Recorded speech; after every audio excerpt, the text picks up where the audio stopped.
Yeah, James, we talked about Erik Cole closing in on Montreal, and Bob, what's the news? The deal is done. Erik Cole has agreed to terms with the Montreal Canadiens, a 4-year deal for $18 million. So 2.5. 4.5, so 4.5. 4.5. $4.5 million a year on a 4-year deal for Erik Cole, who was looking for term and gets it from Montreal. Here's one for you. Where are they now? Owen Nolan spent last year playing in the Swiss League, and now... Yeah, blast from the past. He wants one more NHL year. At least that's what he's hoping for. He enjoyed the Swiss League, but it's not the National Hockey League. And according to those close to Owen Nolan, he's drawing some interest from around the NHL. So nothing close as of yet, but Owen Nolan is out there and may in fact return to the NHL on a 1-year deal. By the way, today and the trade deadline are 2 days where it's actually not rude to text people while someone else is talking to you.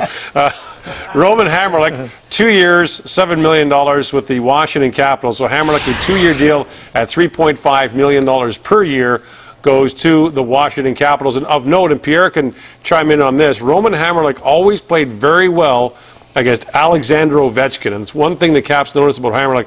He was very good defensively against Ovechkin. And the New York Islanders have reached an agreement with Marty Reisner. It's a 2-year deal at $2.7 million. Total. Total.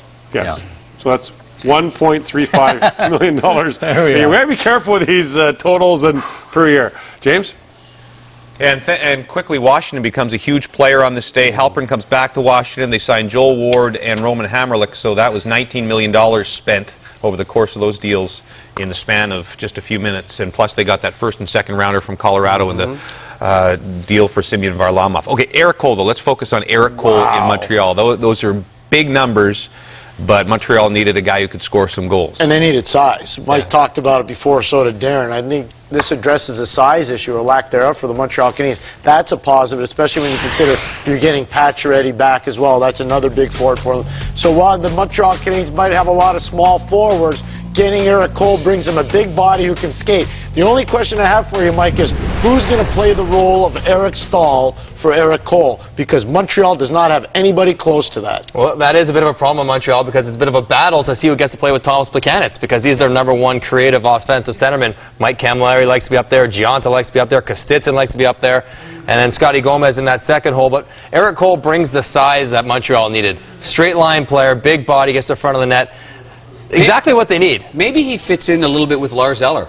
You know, because Lars Eller's in the 3-hole, isn't he? Wouldn't you consider him there? David Desharnais played in an offensive role more than Lars Eller. He's obviously got some... Yes, but when you think of maybe a little give and go around the net, guys that can get to the net a little bit like that. But you think Erik Cole signings thinking he's going to play with Lars Eller? No offense to Lars Eller, who's a good up-and-coming player. And you're not giving I'm just looking at the depth chart as well. To play with Lars Eller and what he has created in his NHL career. And doesn't he play... Camilleri's left-hand side, doesn't he play the right-hand side most of the time? And same with... Isn't Cole better on the right side than he is on the left side? He is. And Pacioretty's better on the left side.